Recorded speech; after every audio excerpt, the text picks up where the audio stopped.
have a debate this morning. Somebody did not agree with me that there is no demons. You know that? There's no demons. Do you know why there's no demons? Well, I've studied our history, and with those history, I've been aware of the consciousness of each characters in our human timeline. Particularly how Christianity and Catholicism emerged from our present towards our present time. And what I'm seeing some conditionings or the matrix conditionings in order to maintain the sole business of the church.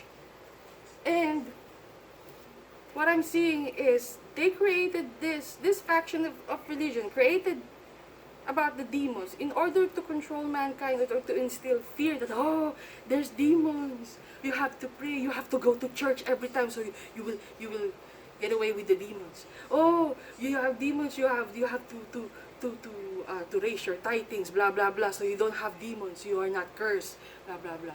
But you know what?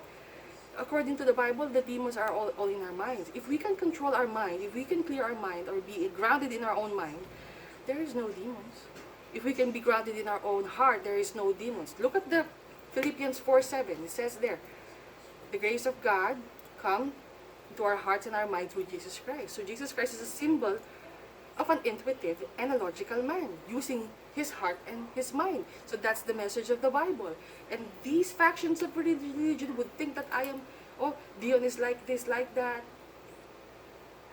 She might be possessed. Like, what possessed? Where? Where? Huh? So I'm telling you, this. That's why there's no demons. Look at 2 Romans 8:31. It says, if God is with us, then who is against us? You know, harm is the illusion of the divided self. If you are not divided, then who is against you? You see my point? Now, another thing. 1 Corinthians 6:19. That says, Jesus says that the body is the temple of the Holy Spirit. If this body is a temple of the Holy Spirit, your body is a temple of the Holy Spirit, then how are you going to permeate that sacredness in order for the community that Jesus has told us for you to embrace in His glory? You know what I'm saying? So you think the man has created the idea of that there is an enemy? Yeah, they created the idea in order for, something to pray on, something to... Or you believe that religion has created that idea Perhaps, yes. to create fear in the humankind? Yeah, to create fear, because there's nothing to fear. So you God don't... doesn't want us to fear. The fear of the Lord in the Bible is more of reverence. It's not just fear, because according to, when you read everywhere, fear is a very low energy. We have a loving God. We have to transcend on the level of God. This is fear and this is love. And some people don't understand that. So what you base in this type of, I will say, experience when a human becomes a religion, like turn to a Christian, they get baptized and they become a new man. What do you think about that? You don't think that after being baptized is born again the person? The old man staying behind and is a new man? Water has been one of the medium of the apostles during the time for baptism, because water, yeah, it's flowing, it cleanses. But on a spiritual level, the baptism that I understand is more of the spirit. It's the fire within you, how you look up to God, how do you look upon yourself in connection to God. You those introspection between yourself and God. So that's the fire. So how you get that baptism, the spiritual baptism that you're talking about? How you experience that? The experience of the spiritual baptism is, when you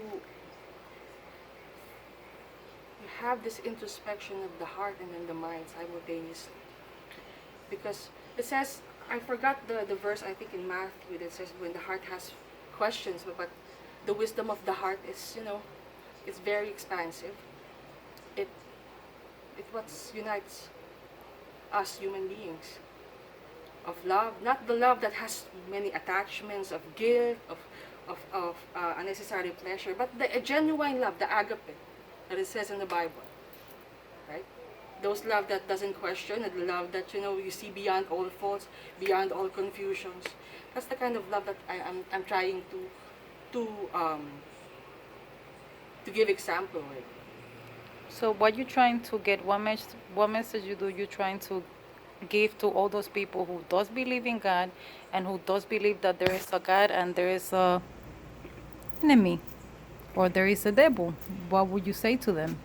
To You those see? people who believe?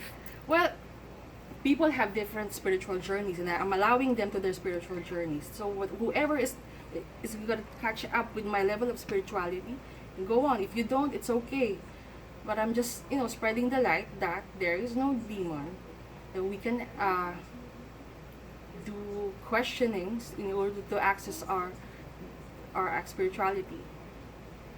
And God and Jesus Christ's message is to be grounded in all dimension where God is. In order for you to understand eternity, you have to question things about the mind and the heart. If you don't understand the vastness of the mind or the vastness of the heart, then where is your eternity then? How will you understand the perspective of not your own perspective, but other perspective as well when it comes to faith, if you don't understand yours, right?